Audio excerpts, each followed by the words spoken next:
kita berikan ihtiram, gelar penghormatan, yaitunya gelar tuanku. Ya, di gelar tuanku kalau perang-perang nanti gelar tuanku, penghormatan ulamanya. Yang diberi gelar karena beliau adalah seorang arsitek, beliau adalah seorang desainer. Kita beri gelar mudabbir maslahatil ummah, perancang untuk bagaimana umat ini menjadi baik dunia dan akhirat. Amin. Amin ya Allah. Mudabbir maslahatil ummah. Amin. Amin. Langsung besar kepada Al-Mukarram Habib dengan senang hati, bukan dengan merah hati, dengan senang hati untuk kepada guru-guru kami mohon didampingi beliau. Ustaz Bobi, guru kami, tunggu.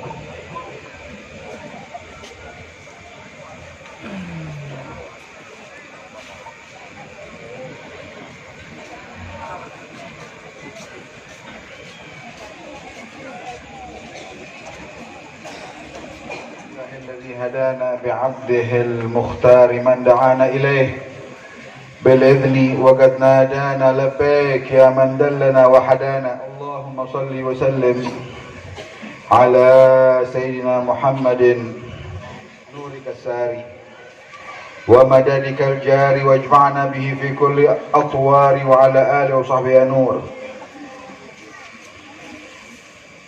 Yang sama-sama kita muliakan para ulama kita, pimpinan pondok pesantren Nurul Yakin,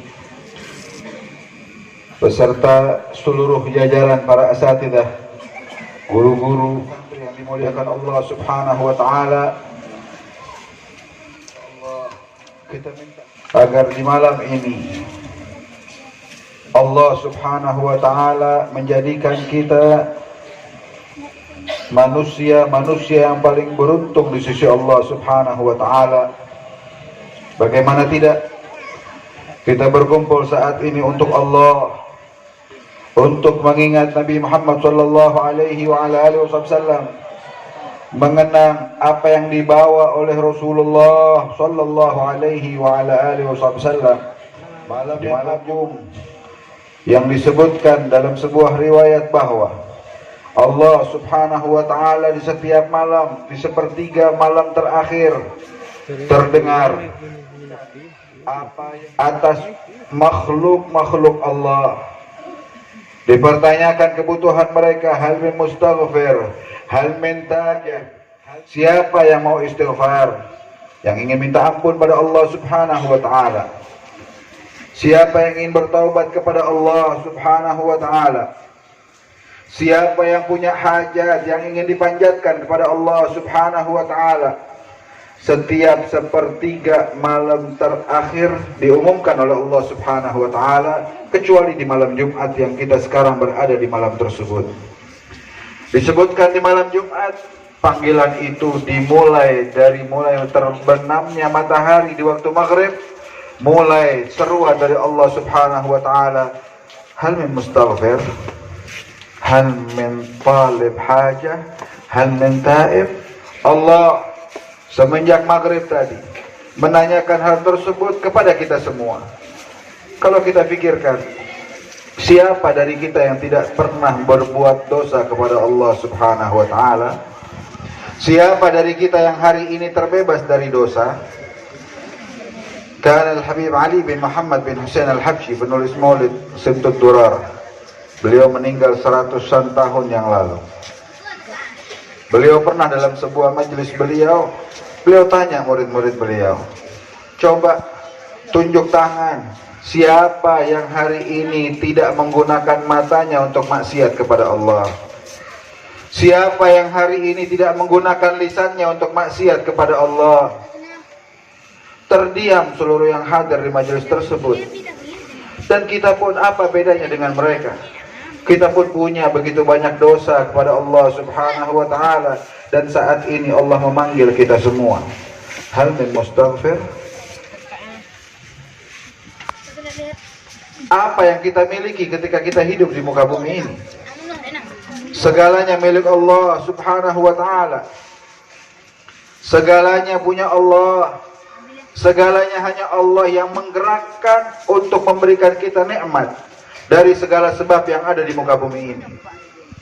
Dan Allah saat ini bertanya pada kita semua, hal min talibi hajah?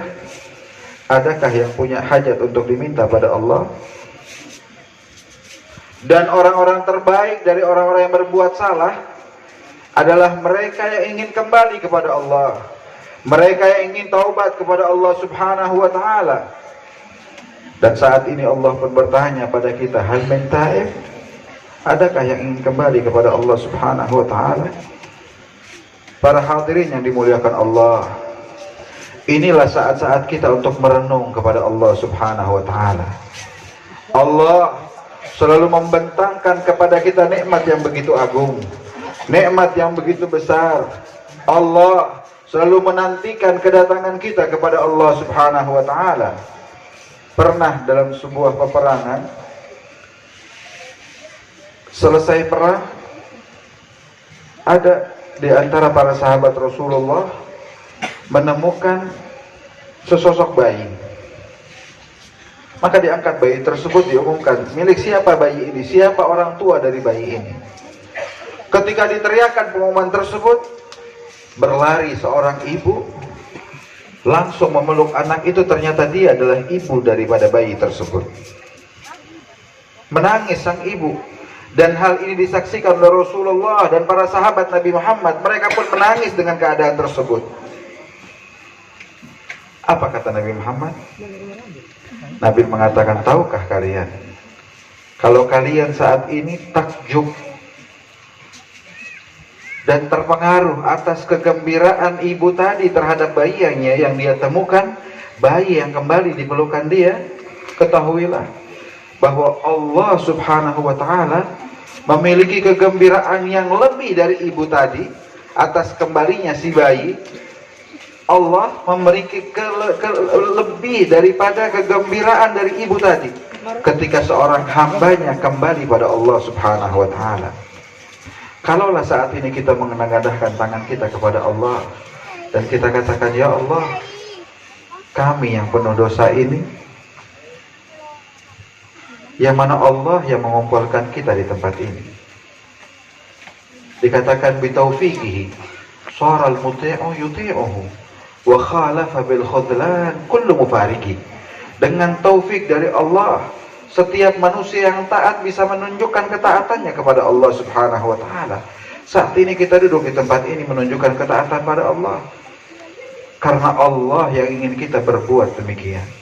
Kalaulah terbesit di hati ini untuk meminta ampun pada Allah, pastilah Allah akan mengampuni kita di saat ini. Kalaulah terbesit di hati kita hajat yang ingin kita minta kepada Allah, pasti akan Allah berikan kepada kita. Tunjukkan keinginan kita yang begitu besar pada Allah. Apalagi kita berkumpul di sebuah pondok pesantren, di tempat ini dibagikan warisannya Rasulullah sallallahu alaihi wa ala alihi wasallam. Allah Subhanahu wa ta'ala ketika mengutus manusia di muka bumi ini untuk menjalankan misi khilafah di atas muka bumi ini.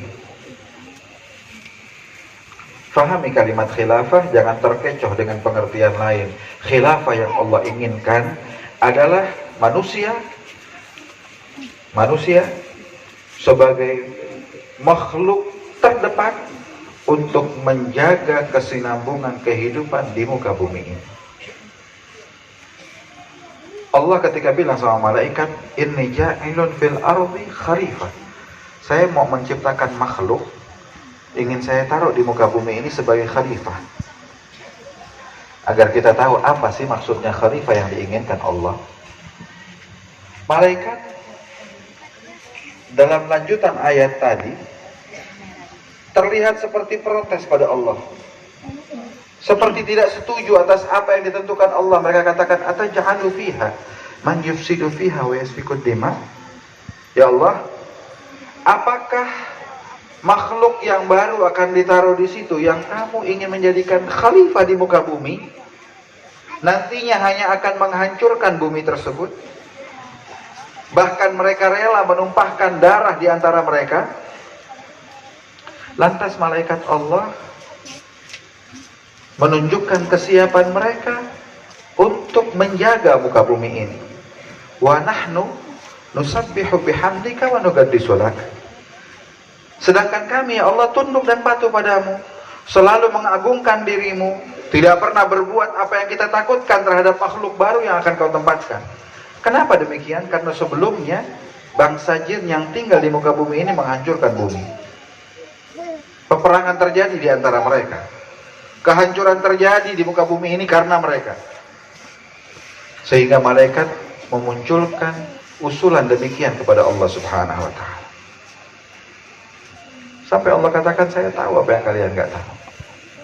Maka Allah mempersiapkan Nabi Allah Adam alaihissalam untuk mendiami bumi ini.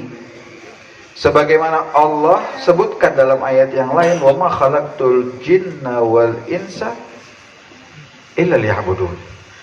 Kami tidak menciptakan jin dan manusia kecuali untuk tunduk dan patuh pada Allah, untuk mengerjakan apa yang dimaui Allah Subhanahu wa ta'ala. Sehingga terlihat bahwa misi khilafah manusia di muka bumi ini adalah menjaga kesinambungan dengan menunjukkan kepatuhan yang tinggi pada Allah Subhanahu wa ta'ala.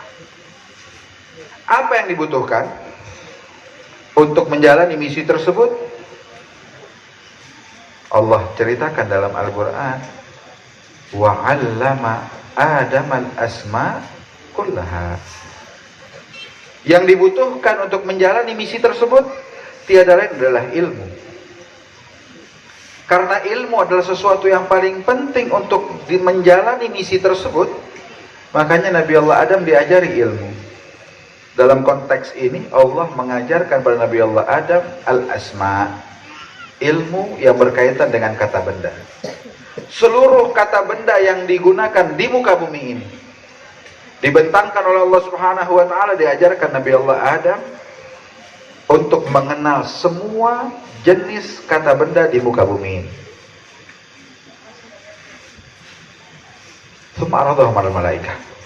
Lalu Allah memperlihatkan bahwa Allah mempersiapkan sarana untuk manusia yang akan ditaruh di muka bumi ini dengan sarana ilmu, dan hanya dengan ilmulah peran tersebut bisa dilakukan oleh manusia. Sampai Allah katakan, "Afiuni bi asma'i haula in kuntum ta'lamun." Coba kamu ya malaikat sebutkan semua nih yang saya taruh sekarang.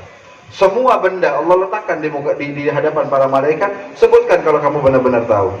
Sebutkan kalau kamu benar-benar merasa mampu untuk menjalankan misi itu di muka bumi. Tidak ada yang mampu malaikat untuk menyebutkannya. Lantas Nabi Allah Adam menyebutkan hal tersebut. Antum para santri tahu tentang cerita ini. Sampai Allah memerintahkan para malaikat untuk menunjukkan penghormatan mereka kepada Nabi Allah Adam untuk sujud di hadapan Nabi Allah Adam alaihissalam. Karena pentingnya ilmu tersebut untuk menjalani misi ini, sehingga Nabi Muhammad sallallahu alaihi wa ala alihi wasallam mengatakan, "Innama nahnu ma'asyiral anbiya lam nuwarrithu dinaran wala dirhama, walakin nuwarrithul ilm." Kami para nabi-nabi tidak mewariskan harta benda, tapi yang kami wariskan adalah ilmu. Faman akhadhaha bihadzin wafir. Mereka yang ingin mengambil ilmu tersebut, ambil sebanyak-banyaknya. Makin banyak ilmu kita ambil, Makin banyak ilmu kita ambil, maka akan semakin sukses kita dalam menjalani misi kehidupan kita di muka bumi ini, menjadi hamba-hamba Allah yang tunduk dan patuh pada Allah Subhanahu wa Ta'ala. Untuk mempermudah manusia, Allah mengutus para nabi-nabi, yang mana mereka adalah orang-orang yang sukses dalam menjalani misi tersebut. Dan pemimpin para nabi-nabi adalah Rasulullah sallallahu alaihi wa ala alihi wasallam. Sehingga kalau kita ingin melihat, mencontoh manusia yang sukses dalam hidupnya di muka bumi, lihat Rasulullah. Dan untuk melihat Nabi Muhammad sallallahu alaihi wa ala alihi wasallam, kita pun harus mencari tahu tentang hal tersebut. Dan ini adalah tempat yang paling tepat untuk kita mencari apa yang dahulu ditinggalkan oleh Nabi Muhammad sallallahu alaihi wa ala alihi wasallam.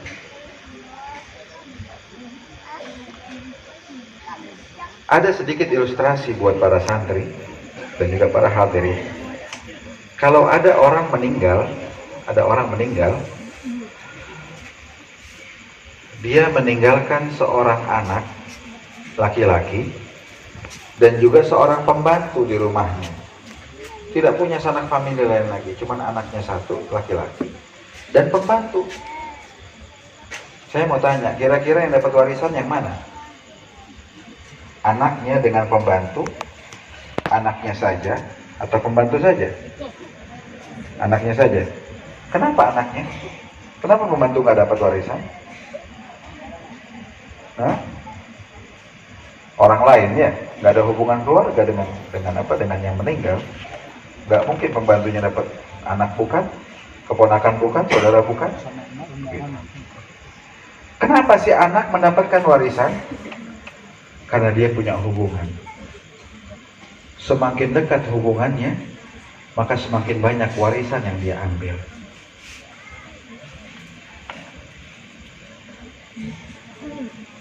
Kalian saat ini berada di sumber ilmu.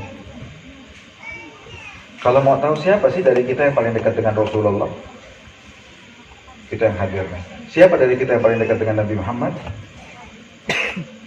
Oh, itu Habib, dia turunan Rasulullah. Enggak juga.